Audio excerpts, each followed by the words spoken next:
Good morning, Markham Gardens friends and family. Hey, it's been a while since I posted on here. Still been dealing with a little bit of medical issues, but God is in control, and I know that what we ask is just a matter of time before we receive it, as long as we're following after Him and we're searching after Him and His Word. So, my faith stands strong that my healing is coming. But let's just move on with the video here. I just wanted to show you guys kind of some updates that we've got going on here on the property. It's been a while since I showed you guys anything. I know we've had a lot of different plans here on the property, basically to get established and be a little bit more self-sufficient. One of the things is I wanted to show you guys this process to show you that it does work, so that when you guys decide to do it, you've got some confidence in that what you're about to do is actually going to work. So when I first moved onto this property, we moved in August of last year.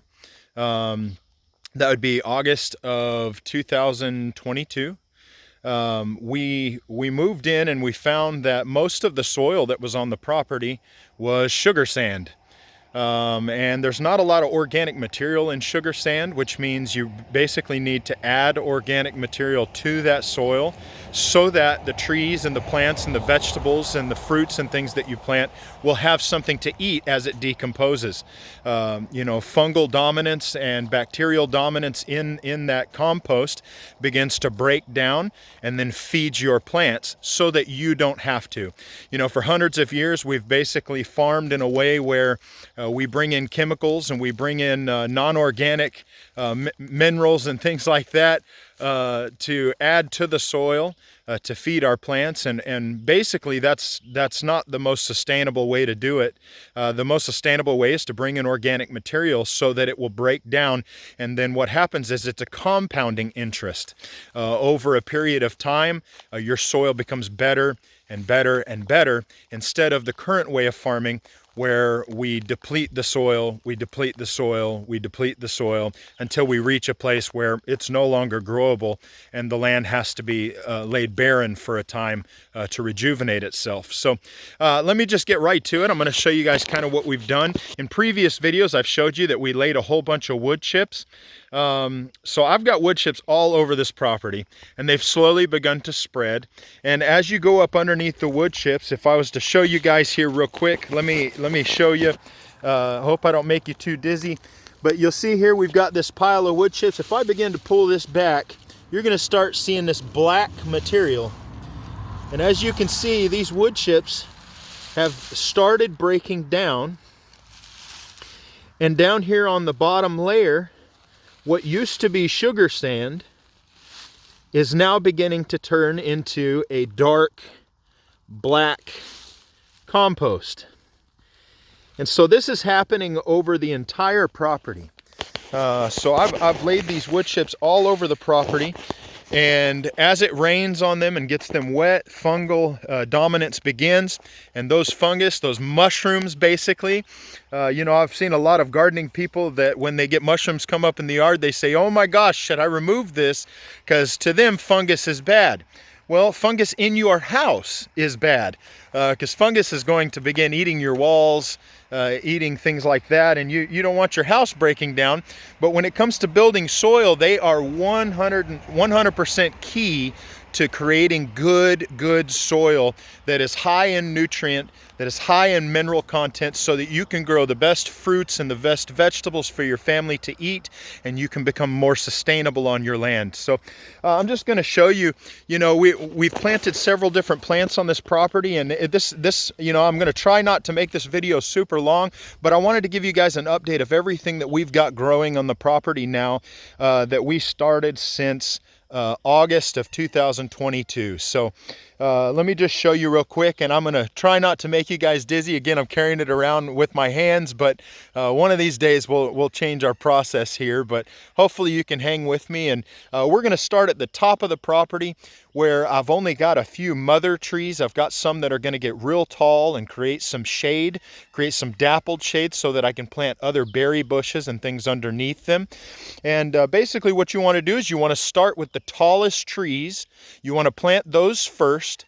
That way you get some dappled shade, you get some cover, you get a little bit of what I call microclimate, which controls a little bit of the wind. It controls and holds a little bit more moisture in the area so that you can grow things that can't take the wind as much and can't take that cold as much. And so some of the things that we have planted up here, as you'll see, now we're just now after Easter coming into our spring. And you can see here, this is a Chinese chestnut. It has begun leafing out really nicely.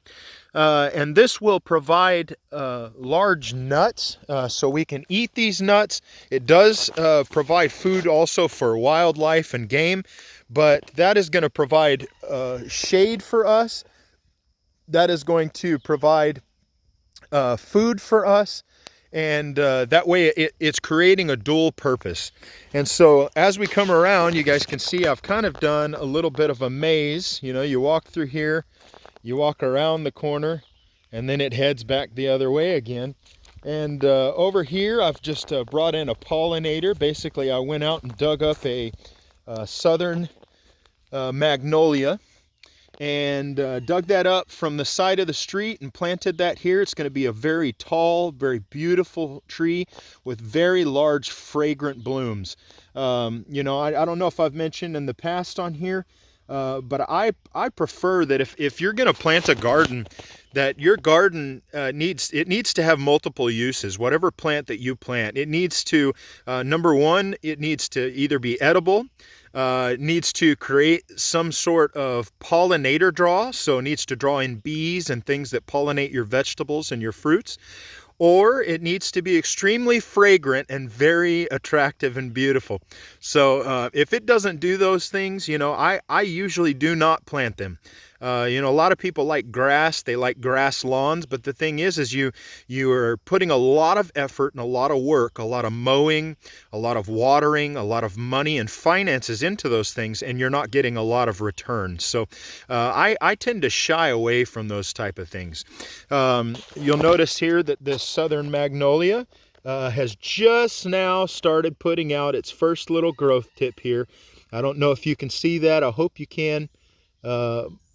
So we've definitely got a start on the growing season now for the southern magnolia. And to be honest with you, I wasn't sure if it was going to take. I wasn't sure if I got enough roots on it. So over here, I did bring in, just because we had quite a bare spot, I did bring in a bull pine tree. Now we've got a lot of them. They grow like crazy around here. In fact, the Forest Service comes through and they will excavate an entire area for the logging. And then, you know, the little seedlings come up all over the place. So I did want to grow one of those, so I did plant one of those here. Those are very common in this area, and we've definitely got some new growth on the tip there as well. And it's trying to do its pollination and everything as well here. So kind of a common one around here, but not all of you have probably seen that. But pine trees grow really well. The thing about pine trees is they don't get super thick, dense shade. They allow some speckled sunlight through. You know, in an area like this where our soil is highly acidic, the pine needles actually will acidify the soil and make it more acidic. And so you don't want to use a lot of pine needles exclusively in a garden area, unless you're growing things like blueberries or things like that prefer a really acidic soil. So around here on this other side, now over the hill, you see there's the southern magnolia. I don't know if you can see that. And then over the top of the hill, straight in a straight line back there, was that other Chinese chestnut. And now here we've got this Chinese chestnut. I've got another one that's growing here. And so these are planted basically in the center of the properties.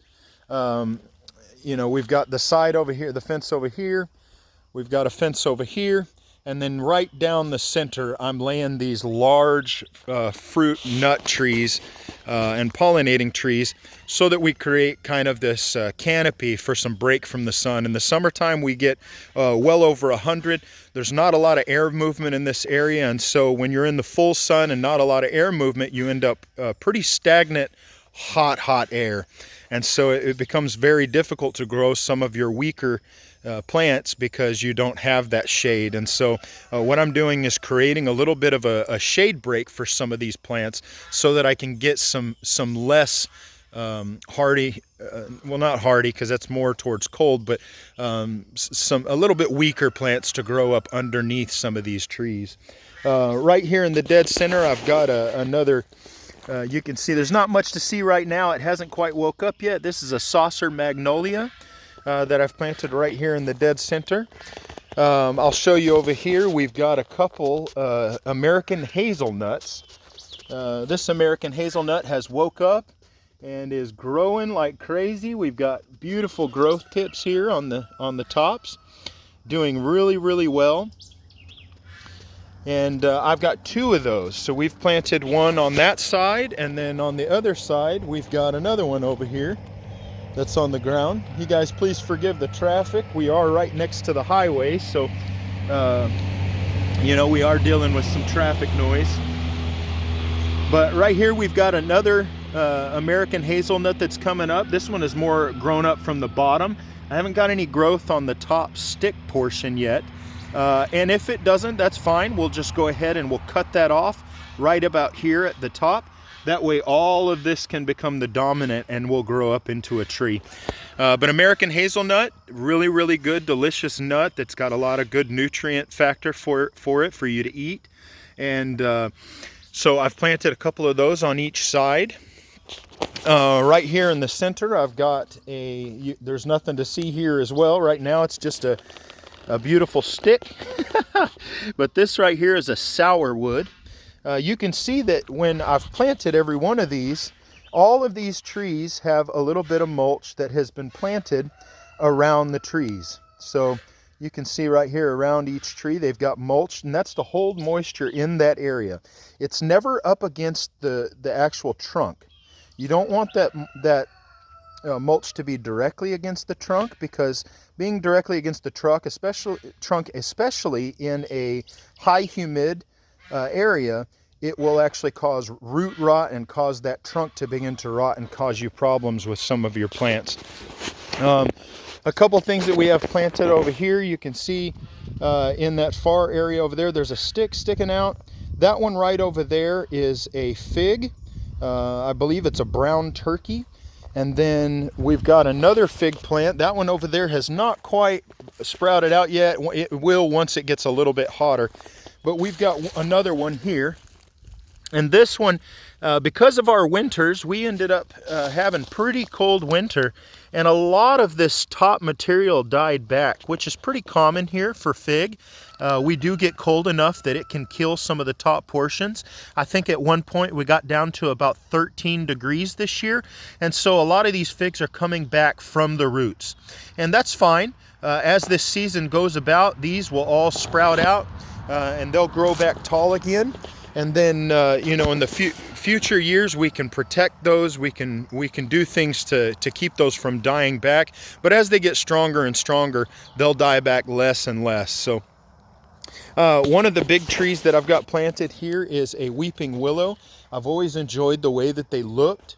I've always enjoyed the canopy that they create. And this is kind of dead center property with the Chinese chestnuts as you go up the hill. And they're just beautiful, beautiful, fast-growing trees that create a nice shade canopy, a nice weeping canopy, and it's a very large tree. I'll show you real quick if I can get over here. I have two pecan trees that we planted. Two of them that do well here in southeast Texas. And excuse me while I climb up here and climb over this here wood pile to show you, but you can see right here there's one of them, and it has leafed out and is beginning to put blooms all over it up there at the very top. And I've got one here, and then there's the tree that you see right here is an old red oak that somebody had chopped down, and it has started coming back, and I have allowed that to happen. But right over the top of that tree is another pecan tree on the other side. So I'm basically, I've got a pine tree here, and then right here I've got the pecan tree. And then right down the line a little bit further, I've got our hickory tree, and then there's another hickory tree, and then it goes red oak, red oak, and then white oak. So that we're getting a little bit of that wind block at the road, a little bit more privacy on the property. So we do have some plans over here between the carport. So the previous owner used to run a sawmill on this property. And he had a metal camper trailer here that he would basically heat up, and he would put all of his fresh lumber in there to dry it, to kiln dry it. And so in the middle of all of this, I plan to do muscadines. So I've got an area here that I've begun to prep to put in muscadine, and then there'll be several muscadines through here, as well as a trellis up to where the cars are parked. And that way we'll have a whole bunch of muscadine grapes along this area. If you look here in the back, on the way to the chicken coop, the chicken run and chicken coop back here, there's a few spots that I've already prepared. I prepared them months in advance. That's one thing, is if you're going to plant trees, if you're going to plant things, think ahead. Think about those locations where you'd like them to be, and think about how to prep those things in advance. The reason why is because you want to put that organic material in that area to begin breaking down in the soil, so that the soil is ready for those plants when you plant them, and it has plenty of food, plenty of nutrient to uptake for fast growth. And so along this whole back area, I have already begun growing and started several of a rare variety of golden dragon kiwi fruit. And here in southeast Texas, we can grow kiwi. You've got to baby them when they're small, but once they get to a decent size, they will handle our cold. They will go dormant. It takes them a little bit to do so, but they will go dormant. And so right back here, we actually plan on having several of the golden dragon kiwi vines. And so we'll have muscadines in this area between this carport, and then right here on the back side in the full sun, we're going to have a whole bunch of kiwi vines, and they require quite a bit of room. They get pretty heavy with all of that fruit, and so you know, I want to give them quite a large space. But let me go ahead and walk over here. Let me face the camera so you guys can see where we're headed. I'm going to show you real quick. We're back behind the chicken coop and run, and then right here at the base on the property, I actually found a little stand of baby pawpaw. And so if any of you are not familiar with pawpaw, pawpaw is one of the original native fruits of North America. And pawpaw is, to my understanding, they taste kind of a mix between a banana and a mango. And so I've got a small stand of pawpaw here that I'm allowing to grow up. You can see again, I've placed quite a bit of mulch around it to hold moisture in that area. And ever since I have, these have begun growing about twice as fast. And so keep that in mind, guys. If there's a tree that you find on your property you want to do well, get some mulch. Get some organic material that you can place around it. Not up against the trunk, like I said, because you can rot. It'll bring insects up and they'll begin eating on the plants. But if you can just place it around the root zone, those roots are going to grow out as far as the leaves do. So, you know, the leaves come out to here, those roots are already out to this place. So they're underneath all of this mulch, and as it breaks down, they'll begin feeding that soil. So I've got a little stand of pawpaws. In this area right here, I've planted just a few crepe myrtles, and that is just to bring in pollinators to the area. These ones have not woke up yet. I do have a few on the property. We've planted upwards of 10 of them. I think we have maybe probably anywhere from 15 to 20 different crepe myrtles that I've planted on the property already. One of the things that I've planted, and I'm not real happy with the growth on yet, it really struggled over the winter time, was a Russian pomegranate. So I tried to find a pomegranate because they are more of a Mediterranean type plant. They really like warm weather. They don't really like a lot of moisture.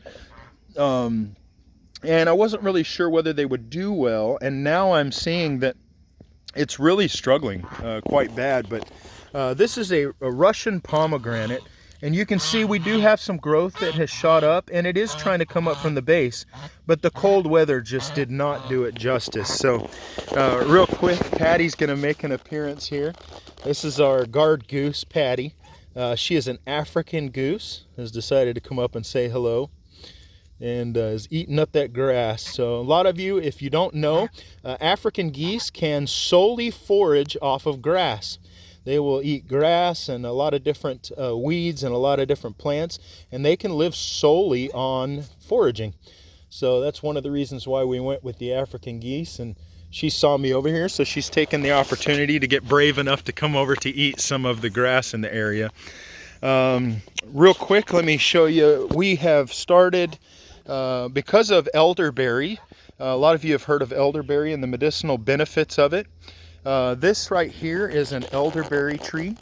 They say elderberry bush. I plan to make them little trees, but they have started coming back, and I mean growing, I mean fast and with a vengeance. So, but these will create beautiful, beautiful flowers that will bring in pollinators, and they will also bring in quite a bit of fruit. And so here on the other side of the walkway, you can see I've got another one. There's another one that's planted right here. Sorry about the camera work, guys. I'll get this down sooner or later, but this one is not growing quite as fast, and I think because it's not getting quite as much sun. But I'll continue to feed it, continue to water it, and it will do fine. Right here in this front area, if I get around here, you can see we've got one of the Texas sage. This is a common plant for Texas. But this one brings in a lot of pollinators. A lot of people call it a rain gauge because when it begins raining and it gets a little bit of moisture in the air, it puts off these beautiful, beautiful blossoms, usually covered in a purple, kind of a lilac blossom, and that'll bring in some pollinators as well, called Texas sage. And there are actually several varieties of sage. There's green cloud, there's silver cloud. There is one of my favorites called Lynn's Legacy, and it's one that a gentleman was able to find that had kind of a lighter color lilac flower to it, and it blooms a lot more prolifically and has a lot larger blooms in it. So one of the other things is out here at the front gate, you can see our entrance here. This is our drive entrance, and we've got our gate and then our gate posts, the other gate over here. On both sides, right over here I'll show you, and then right here on this other side of the entrance, we actually put in a couple red maples. And so I love red maple. I love the way that they look. In the off season and fall, they turn this beautiful, beautiful red, oranges, and yellows. And so we've planted a couple red maple trees, and these are doing really, really well, growing really, really well. And so I've planted on both of those on both sides of the entrance. Now, I'm not going to walk all the way down there because there's not a whole lot to see, and I'll show you one here in just a little bit. But all the way down this front fence line here from the highway, I have 11 bald cypress trees, saplings that I planted, and they are all down this front area. Basically, there's one in between each one of these posts. So there's a post there, there's a post there. There will be one right in the dead center. But they go all the way down, starting at the first pecan tree that you see right there. And so we've got bald cypress that's going to go down this whole front area, and that'll give us a little bit more of a windscreen, hold a little bit more moisture in. One of the things is on the other side of the property where the fence line is that you see here, I've actually gone down and planted morning glory. So a lot of people are afraid of morning glory because here in southeast Texas it tends to take over. It can be very invasive. We do have a natural morning glory that grows here, but the morning glory that I'm talking about are the ones with the big blooms. They've got big purple, big blue, big pink, big white, a whole bunch of different colors. But I've done the same thing as I did with the bald cypress, and I did that all the way down this fence line. So hopefully that whole fence line will be covered in morning glory. All right, let me move on to the next thing. I'm going to try to keep this video from going into the hour-long segment. So On the back side there, you can see we've got a red maple, another red maple that's been planted. If you look in just a little bit, you can see a little green speck right there. That is a roselle hibiscus. Roselle hibiscus are used to make roselle tea, or Jamaican tea as a lot of people call it. It's an edible. It's something that you can use for teas, for vitamin C and things like that. Really good for you. Right here on the front is a tree that should not be growing in southeast Texas. And I'll be honest with you, the verdict is out whether or not it's going to do really, really well. But one of my wife's favorite trees is a quaking aspen. And that's what this is. This is a quaking aspen. Most of you that know about quaking aspen know that they like high altitude and they like it with a lot less oxygen. So we are fairly close down to sea level, and so we've got a lot more oxygen and we do not have high altitude. But it seems to be growing and seems to be having quite a bit of activity on it. Now, right here, as you can see, we've got another saucer magnolia. Now, we've missed its prime bloom. I wish I could have showed you guys its prime bloom. It was absolutely covered in these beautiful, fragrant, pink blooms. One of these days, I will show you guys again. Now, I've got Patty over here who is trying to eat our rose bush, but I put a knockout rose bush right here in the front area. And that's just for the beauty of these roses. I mean, they're so bright.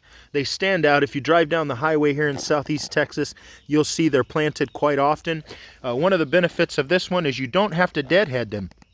When the flowers are done, they will literally deadhead themselves and start over a new bloom without having to pop these things off. Most roses, you've got to remove that bloom to get them to continue to bloom. Otherwise, they will begin making rose hips, which you can use as well. And we do have a rose bush that we've started, and I will probably grow a few more, that we can grow rose hip tea and things like that. But I've got also around this saucer magnolia, and they are just sticks right now, but there's one here kind of in a triangle, one there, and then there's one here.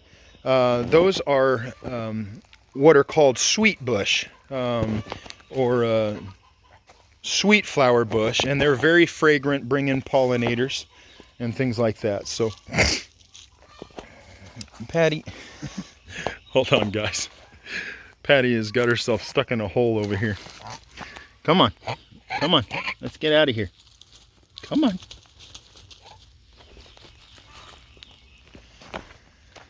So as we begin walking around the property, here at the front of the property, we've got several of these spider lilies that grow. And they just get really, really lush and have these beautiful blooms on them. Right here in the front of the property, we've planted this is a red dogwood. And this one came in fairly small, but it is doing absolutely amazing. You see we've got some pests on there, but just knock them off and move on. We got a lot of pests here in southeast Texas. I have just gotten to the place where I used to fight them all the time. There's Patty following me around. They are basically really almost like dogs, guys. They will follow you all over the property. And she has since she was very little. So a lot of people say that geese are mean, but Patty's never been mean. So, but this here's a red dogwood and will bloom with these bright red flowers in springtime. And down the front of this property, I have a red Japanese maple. There is a white dogwood. This one here is called Cornus cusa and has a fruit on it that tastes a lot like a mix between, I would say probably an apricot and a mango is kind of the flavor that I would go with there. There is a Japanese quince that is still trying to come back. I did transplant this one from a cutting that I got from a lady. Has a massive bush of these, and she said go ahead and transplant a piece off of that, you can have that. And so we were blessed with that. Turned out amazing. Here's another white dogwood. This one's Cornus florida. This one does bear a fruit, but it's less edible by humans, but beautiful, beautiful flowers on it. Right here we've got an azalea. This is an Indian type azalea that will grow up, be very, very pretty here. Probably will bush up a little bit above this fence line, and it has pink and white flowers. Then we've got another Japanese maple that we've started. And I'm going to get in close on this one so you guys can see. But this is a Japanese maple. This is what they look like. And as it grows more, got a little spider on it. As it grows more, they will become more and more beautiful and give a nice dappled light. They do prefer a lot more shade. They're not going to be able to take full sun here. So,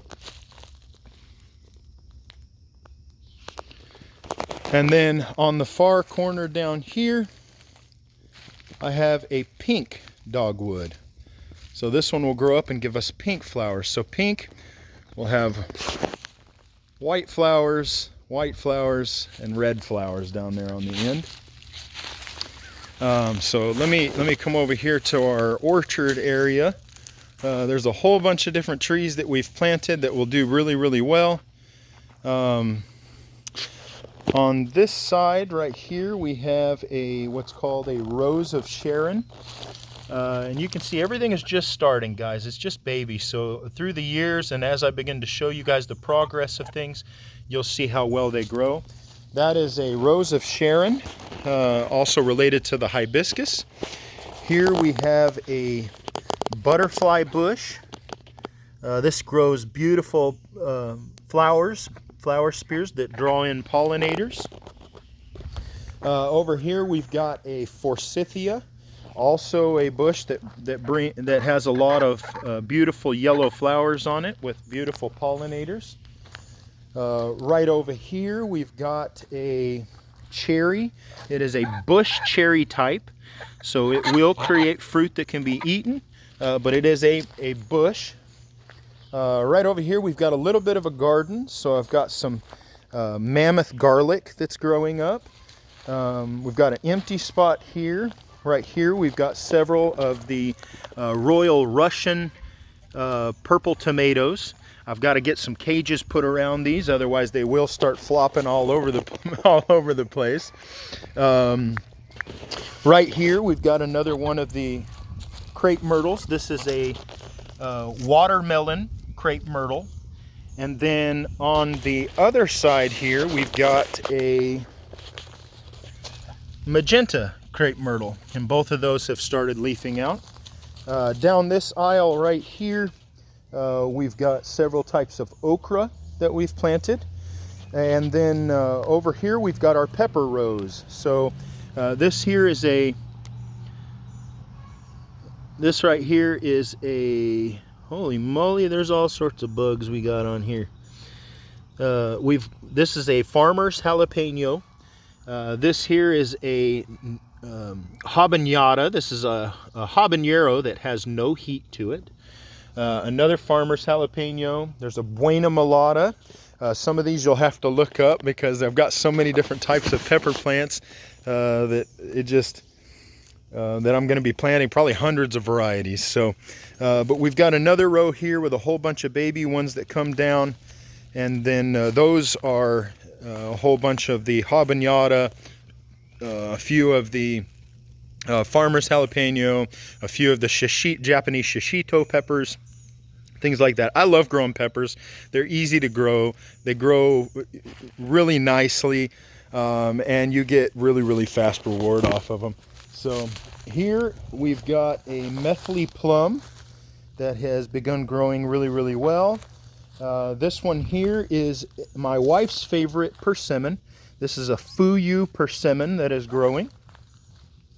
On this other side we've got a Santa Rosa plum that has begun leafing out. Keep in mind I planted all of these from bare root, guys, and I'm telling you, if you plant bare root, you plant it directly into sugar sand, it's not going to work. The reason these are doing so well is because of all of this organic material that I have spread throughout this whole area. So I will continue showing you the fruit trees here. Let me get through them, that way you guys know kind of what's going on here on the property. That way in the future when I go to show them to you, you're not so surprised. So this right here is a peach tree. This one here is a Florida King, and we actually do have peaches already set on it. I'll be honest with you, this is the first year we've had it in the ground. I probably will not let it fruit.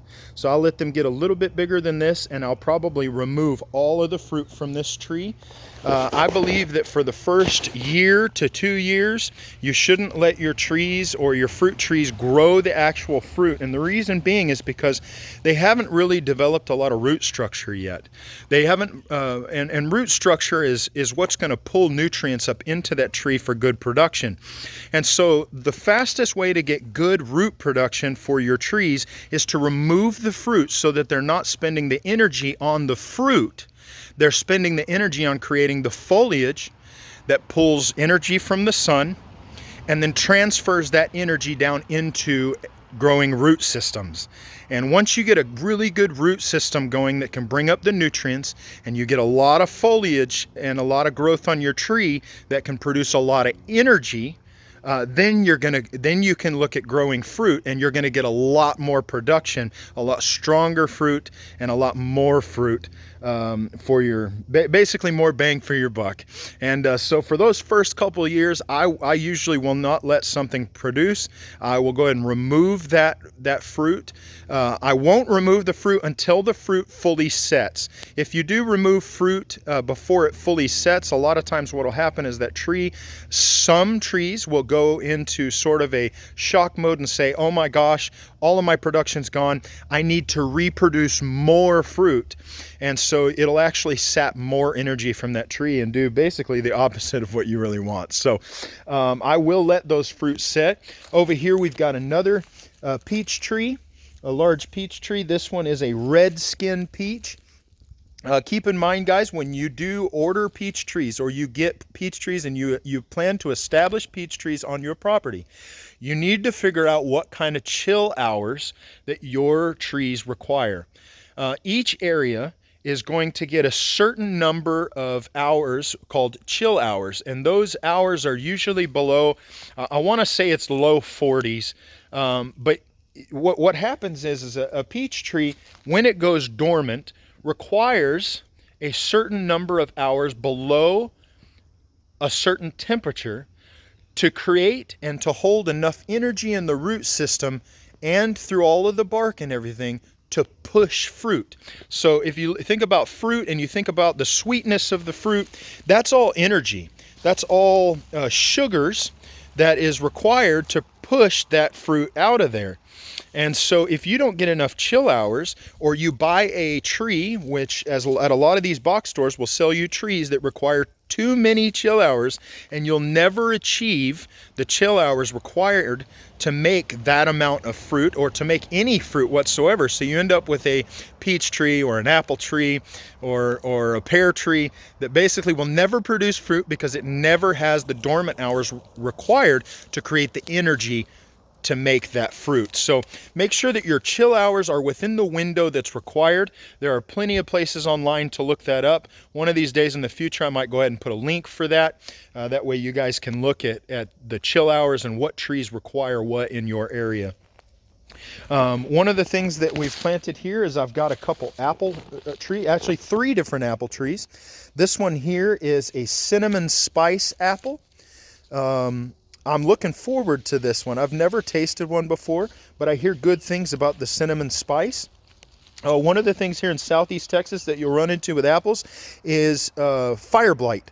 Fire blight can take over them pretty quickly if you let it. I did get a couple leaves on this that had started to get fire blight, and I saw it very quickly and popped those leaves off immediately and got rid of them. I didn't throw them on the ground.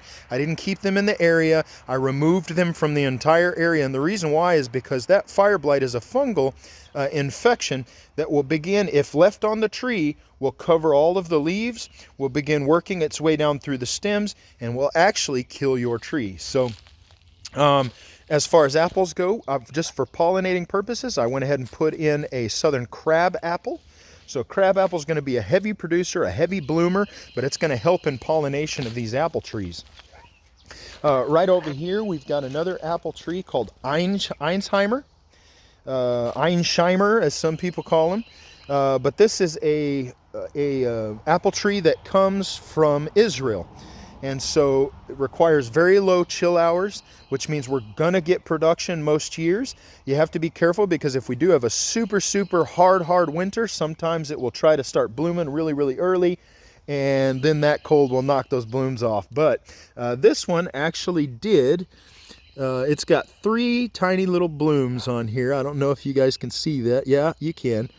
That have started, and again, I'm not going to let this produce fruit. You see there's not a lot of foliage here, which means there's not a lot of root production yet, and I really want this tree to do really, really well and get a lot of energy and a lot of root structure and leaf growth so that I get a lot of production.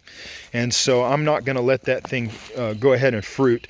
If you see here, we've got a Monterey pear. So here next to the fence line, Monterey pear trees tend to grow really tall and usually fairly narrow. And so I've planted these closer to the fence line. This one here's a Monterey pear. And then on the other side over here, I've got another pear tree which has just taken off gangbusters. This is the Warren pear. And out of all the trees, bare root, that we grew, this one has the most growth on it and has been the most vigorous out of all of them. But as you guys can see, every one of these trees that I've planted all have mulch around them. They're all holding moisture. It cuts back on the amount that I have to water them, and it cuts back on the amount that I have to feed them because they are constantly getting fed by a supply of this organic material being broken down. So right in the center, you know, I showed you guys on the other side of the property the saucer magnolia, and you can see I've got another one here. It has not yet woken up either. It is still just hanging out waiting for it to get a little bit warmer. Right here we've got a methley plum. I think I already showed you guys that one. I already showed you the methley plum. And then right here in the dead center, I went out in the forest and dug up a Chickasaw plum. So this is one of the native plum trees that grow out here in the forest. This one was developed and was grown a lot by the Chickasaw Indians, and they used it for food and things like that. And so I went and found one out there. They grow out here in the wild. They're a good pollinator. They will definitely produce very, very well on their own without a lot of help because they grow wild in this area. And so to help with pollination with the other two, plum trees, I went ahead and planted a Chickasaw plum. They don't get very big. Over here on this other side, we have a couple apricots. This one here, you can see doing quite well. This one here is a Blenheim. This is a Blenheim apricot. Again, apricots are one of those things you guys are going to want to check your chill hours on. Not all apricots will produce in this area. If they require too many chill hours, they won't get enough energy to make the fruit. If they require too few chill hours, they'll try to fruit before we're done freezing. And so keep that in mind when you guys are planting those trees. Right here is my favorite persimmon. I've planted this one here is a Eureka persimmon. This one's doing quite well. It is also, all of these were all planted as bare root, except for the 3 peach trees that I showed you guys, or the 2 peach trees. I actually have 3 on the property.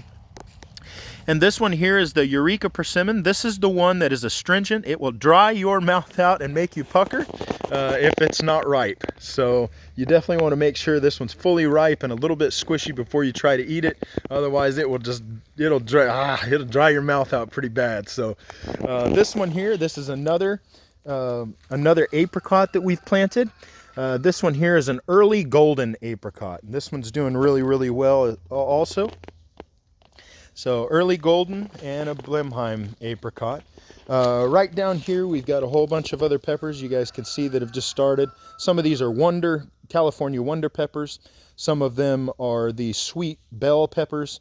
And then I've also got some orange bell peppers that we've got in the area that are growing. Let me come over here and show you guys what we've got as far as We've planted a couple loquats, and these are seedling loquats. I actually thought this winter we might lose them. I put them in a place where there was a lot of reflective sun to try to keep them alive. They're called Japanese plums is what they call them, but loquat is the name of them. And they are coming back. They're doing quite well. They were probably about 6 feet tall, and they died back to about a foot above the ground. And here they come back doing really, really well. They look a lot like a mix between an apricot and a kumquat, if you guys have ever seen a kumquat citrus. But they are fuzzy like an apricot. And here's the other one, doing quite well. It's getting all of its growth back and is gonna come back as well. Anybody familiar with the area here in Southeast Texas knows in Nacogdoches, the SFA Gardens, Steve F. Austin Gardens that they have down there. If you've never been, go. If you're a gardener, you'll love it. They've basically planted a whole forest of all different types of rare plants of all different kinds. It's really beautiful, but they have a loquat that grows in the area, and they have it right up against a building, and it has died back several times and comes right back the following year. So right here it has just started kind of pushing some growth, but this is an Arapaho blackberry. Blackberries do really well here, but this is an Arapaho, so no thorns. I didn't want to have to mess with thorns. We already have rose bushes. No thanks. I don't want to have to step on the thorns and have to deal with all of that. Right here we've got an oak leaf hydrangea that has just now started leafing out. We've got a loganberry, which is basically a cross between a blackberry and a raspberry. And I've never grown these before, but it seems to be leafing out quite well. It is coming back from our cold winter, and that was dormant as well when I purchased it. We've got four different blueberries, which it looks like Patty is going to test and see how they taste, and I guess she likes them, which is... it's probably not a good thing, but let me stop her real quick. Patty, leave him alone. Leave him alone. No eating the blueberries. Go on. But you can see here on these blueberries, we are definitely getting production. Guys, we've got little berries all over this thing. Just blueberries all over covering it. So I'm looking forward to that, looking forward to being able to eat some blueberries. And here's Patty over here eating up the blueberries again. Go on. Stop her from eating those blueberries. Right here we have a steady as she goes gardenia. So again, brings in pollinators. And that one is coming in strong. In fact, it's already trying to grow a bloom on it. I'll be honest, I might go ahead and pop that bloom off of there just to make sure it gets a little bit faster growth on it. Over here is one of our natives. Well, she is trying to eat it again.